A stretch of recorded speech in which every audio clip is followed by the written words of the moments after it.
அனைவருக்கும் வணக்கம். வாழ்க வளமுடன்.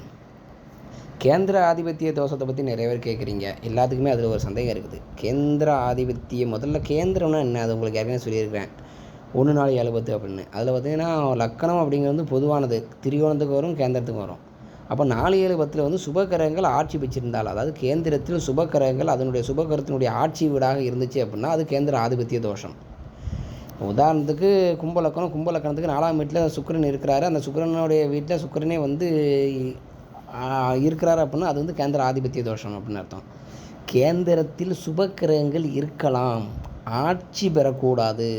அதுதான் கேந்திர ஆதிபத்திய தோஷம். கேந்திரம் அப்படிங்கிறது லக்கணத்திலிருந்து 4வது வீடும் 7வது வீடும் 10வது வீடும். அப்போ லக்கணம் வராதா அப்படின்னு கேட்டிங்கன்னா, உபய ராசியை லக்கணமாக கொண்டவருக்கு நீங்கள் லக்கணத்தை எடுத்துக்கிடலாம். உபய ராசி லக்கணமாக வரணும் அப்படின்னா மிதுனம், கன்னி, தனுசு, மீனம், இந்த 4 ராசி தான் உபயராசி.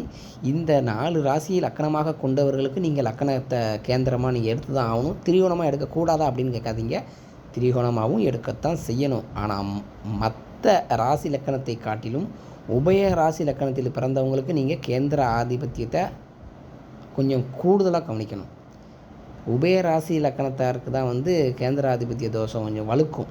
மற்ற லக்கணக்காரங்களுக்கு கேந்திர ஆதிபத்திய தோஷம் அந்த அளவுக்கு பெருசாக ஒன்றும் செய்கிறதில்ல.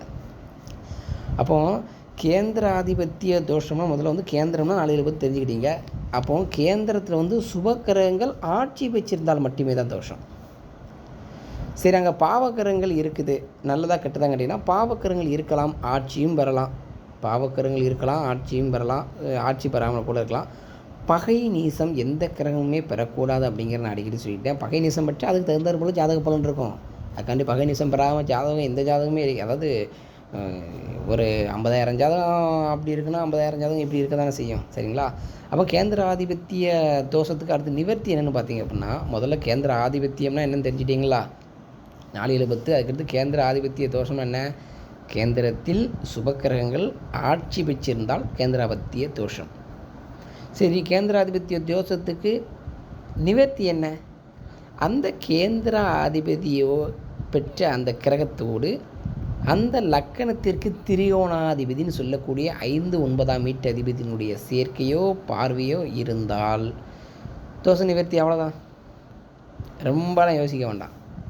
கேந்திரம் எதுன்னு தெரிஞ்சுக்கிட்டீங்க. கேந்திர ஆதிபத்தியம்னா அதான் ஆதிபத்தியம்னா அந்த வீடு, கேந்திர ஆதிபத்தியம். தோஷம்னா என்ன? கேந்திரத்தில் சுபக்கிரகங்கள் அதனுடைய ஆட்சி வீடாக இருந்தால் கேந்திர ஆதிபத்திய தோஷம். நிவர்த்தி என்ன? அந்த கேந்திராதிபத்தியம் பெற்ற கிரகத்தோடு அந்த லக்கணத்திற்கு திரிகோணாதிபத்தியம் பெற்ற கிரகமான 5 9ஆம் வீட்டு அதிபதிகளுடைய சேர்க்கையோ தொடர்போ, அதாவது அந்த கிரகத்தினுடைய சேர்க்கையோ அல்லது பார்வையோ இருக்குது, அந்த கிரகத்துக்கு இருக்குது அப்படின்னா அது தோஷ நிவர்த்தி. கேந்திராதிபத்திய தோஷம் நிவர்த்தி ஆயிடுச்சுன்னு அர்த்தம். இதுக்குத்தான் இல்லை, வேறு எந்த தோஷமாக இருந்தாலும் சரி, இந்த 5 9ஆம் வீட்டு அதிபதியோட சேர்க்கை இணைவு வந்து தோஷ நிவர்த்தியாகும். அது இந்த கேந்திராதிபத்திய தோஷத்துக்கு தான் ரொம்ப இம்பார்ட்டன்ட். மற்ற தோஷத்துக்கு வந்து இப்போ உதாரணத்துக்கு ராகுகேதுவோட கூடியிருக்கு, அது வேறு பார்ட் ஆஃப், அந்த இதுக்கும் போட்டு குழப்பிக்கிட வேண்டாம். முக்கியமாக இந்த இதுக்கு இந்த விதியை பயன்படுத்துங்க, பலன் கரெக்டாக இருக்குது.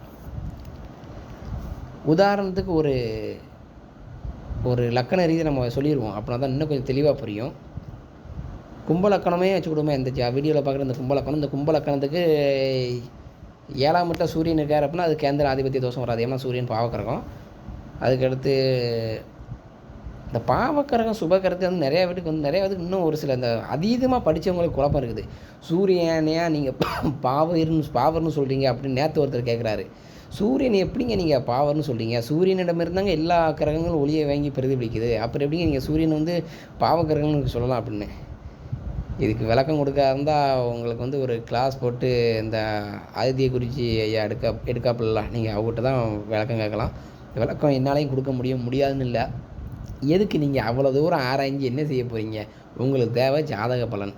இதை பாவம் தான் ஜாதக ஆதி காலத்து ஜோதிட ஏடுகளில் ஃபுல்லாக சொல்லிட்டாங்க. அதன்படி பலன் கணிச்சா பலனும் கரெக்டாக வருதுல்ல.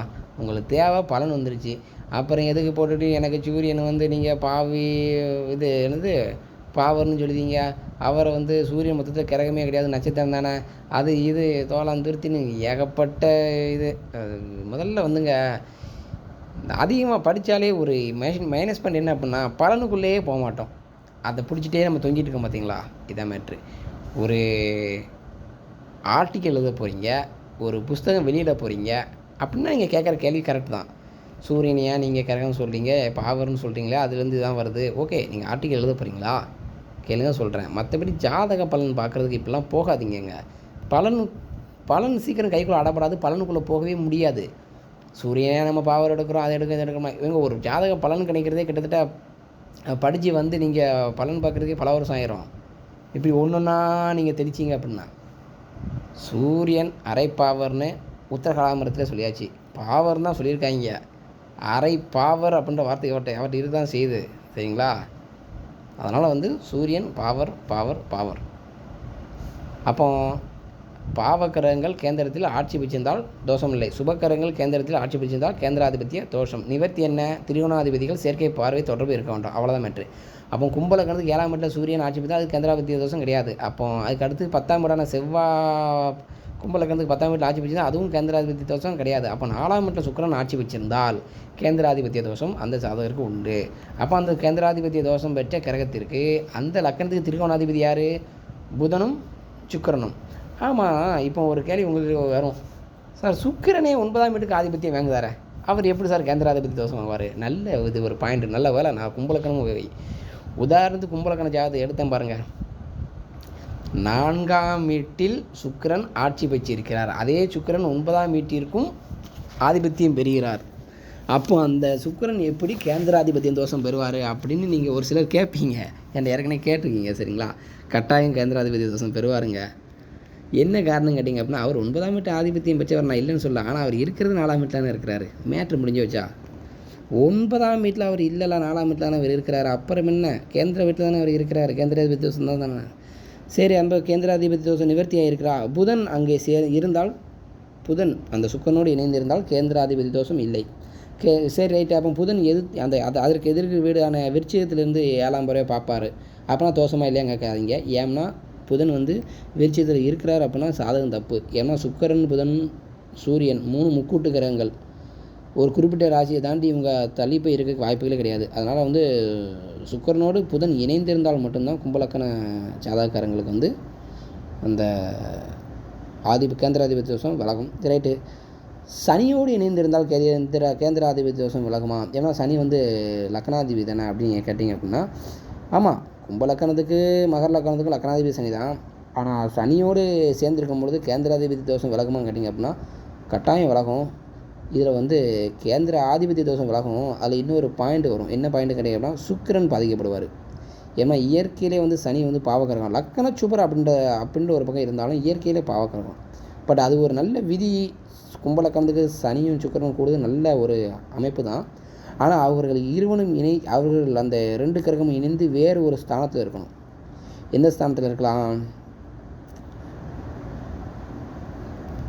4ஆம் ஸ்தானத்தில் இருக்கிறது சனி அதிக வலிமை பெற்று விடுவார், சுக்கிரன் கொஞ்சம் பலவீனப்பட்டு விடுவார். பலவீனம்னா என்னன்னு கேட்டிங்க அப்படின்னா காரக ரீதியாக ஆட்டி இருக்கும், ஆதிபத்திய ரீதியாக ஆட்டி இருக்காது. பாருங்கள், நுணுக்கம்தான். ஜோதிடம்னாலே வந்து ரொம்ப நுணுக்கம்தான். கும்பலக்கணம் ஒரு எக்ஸாம்பிளுக்கு தான் ஒரு ஜாதகம் எடுத்தேன் சொல்கிறேன். ஆனாலும் பாருங்கள் அதுக்குள்ளே எவ்வளோ விதி வருதுன்னு பாருங்கள். கும்பலக்கணம் வச்சு சொல்லும்போது சுக்கிரன் 4ஆம் வீட்டில் இருந்தால் கேந்திராதிபதியை சொல்லிட்டேன். ஆனால் அதில் சனி லக்னாதிபதியான சனி இருந்தால் திரிகோணாதிபதினு சொல்லக்கூடிய 5 9ஆம் வீட்டு அதிபதியில் 9ஆம் வீட்டு அதிபதியாக சுக்கிரன் வந்துருந்தார். 5ஆம் வீட்டு அதிபதினு சொல்லக்கூடிய புதன் இணைந்திருந்தால், சுக்கிரனோடு இணைந்திருந்தால் கேந்திராதிபதி தோஷம் நிவர்த்தி ஆகிரும். அப்போ சனி இணைந்திருந்தால் அப்படி நீங்கள் கேட்டிங்க அப்படின்னா சனி இணைஞ்சிருந்தால் சுக்கிரனுக்கு தான் பாதிப்பு, அந்த வீட்டுக்கு பாதிப்பு இல்லை. அதான் ஆதிபத்தியம் அடி விடாது. ஆனால் அங்கே காரகத்தில் பிரச்சனை இருக்கும். சுக்கிரனுடைய காரகத்துவம் என்ன? மனைவி தானே. மனைவி சிற்றின்பம், சொகுசு, பொழுதுபோக்கு, இதில் ஃபுல்லாமே வந்து அணிகலன்கள், அன்றாட வருமானம், ஒரு கையிருப்பு வருமானம் அப்படிங்கிறது வந்து அது ஒரு காரகத்துவம் அடிபடும். அவ்வளோதான், ஷார்ட்டாக சொல்லிடலாம். சரி, கேந்திர ஆதிபத்திய தோஷம் நிவர்த்திக்கு வந்து விளக்கம் கொடுத்துருக்குறேன். இது போதும்னு நினைக்கிறேன். இதே மாதிரி தான் நீங்கள் வந்து எல்லா லக்கணத்துக்கும் பார்த்துக்கிடணும், சரிங்களா? கேந்திர ஆதிபத்திய தோஷத்திற்கு நிவர்த்தி விடியது. நன்றி, வாழ்க வளமுடன். ஜோதிட ரீதியான வேறு சில பலன்களோடு அடுத்த வீடியோவில் உங்களை நான் சந்திக்கிறேன். வணக்கம்.